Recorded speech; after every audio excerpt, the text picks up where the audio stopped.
Hey everybody, today I want to talk to you a little bit about how to save money when you're planting trees and bushes and things like that in your yard. We talked about a couple of different types of trees so far, the ironwood tree and the elm tree. Both of those trees I planted, it didn't cost me anything. I was just able to locate those trees and was able to um, identify them, and then I was able to move them to where I wanted them. Um, First and foremost, you really need to study up on different types of trees and identification.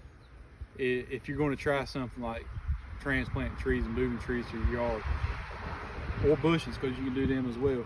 Um, this is a great resource. This is called the Illustrated Book of Trees. I have studied this book so many times. Um, I think years ago I bought it off of Amazon, but you really want to consider getting a book like this. It will help you. It will help you a great deal. If this is something you're thinking you want to do, you want to learn about trees, you want to be able to identify trees as you go about your day. This will get you on the right track, and it'll give you a lot of history and lore about the trees. So one of the things you can do if you're trying to think about, okay, how can I find a tree I want to transplant? If you learn about the trees you want to first through here, learn about how to identify the trees, then you can think about, okay, which ones do I want to put in my yard?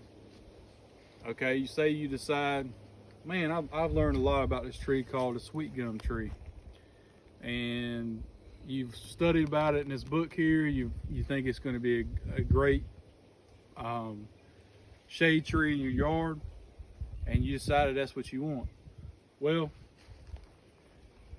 it's an easy tree to identify. This is one right here, and you can see by the star-shaped leaves. It's a very, very common tree in the southeast. It's a tree that is important to the timber industry. It's important. It grows alongside of the pines in the south. It's a tree that's suitable for swamps. It's a tree that's suitable for just about anywhere you want to plant it in the southeastern United States.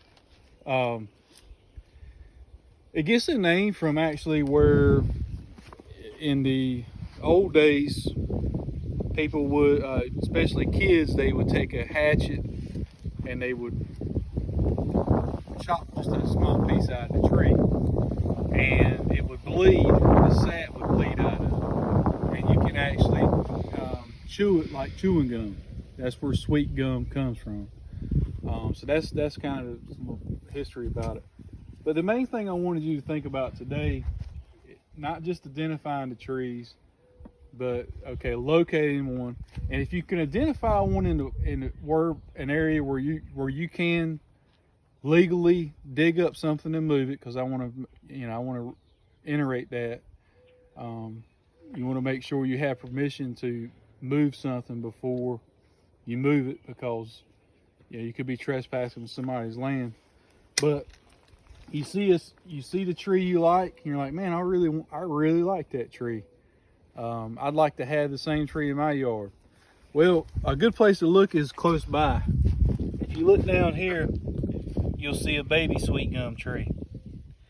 And you say, well, how do you know? I've talked to people and they say, well, how do you know that's a baby? How do you know what that is? It's so little. Well, you can see the growth on here is starting out. But you can already tell what it is. This is a sweet gum tree. It's already got a star-shaped leaf on here. So that's how you know. And if I was going to dig it up, I would just go around it like this, and I would dig down as deep as I could go. Now, this is not the best time of year to transplant something. You can transplant something this time of year, but the best time would be in this early spring or early fall. That would be the best time to transplant a plant. But you could go ahead and do it now, especially if you're willing to make sure it gets plenty of water. You're willing to keep a close eye on it after you transplant it. So that's something to think about today. I just wanted to give you some information, valuable information on how you can add beautification to your yard. It costs you nothing. Okay. I'm not advocating necessarily putting sweet gum in your yard. They're fine trees. They have pretty fall colors, and they're valuable to birds. The seeds that they drop in the little balls they can kind of hurt your feet a little bit. But the main point I wanted to make with you today was really think about, after you study one of these books or study trees online or wherever your resource is, and you see the kind of trees, and some of these trees that you see, you're not going to be able to find in a nursery. Some of these trees that you learn about in books, you're just not going to be able to find them in a nursery. And the only way you're going to be able to get your hands on one is to transplant it, or to grow it from seed and grow it yourself. And we'll talk about that on another day, because that's a whole nother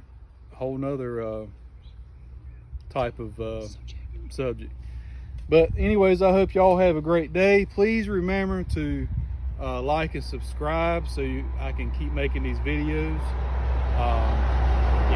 I'd like to get as many help. I'm starting this channel to help people, and if I help people, that's the goal. That is the goal, and to leave behind some of the knowledge I've gained in my life. That's it for today. Thank you.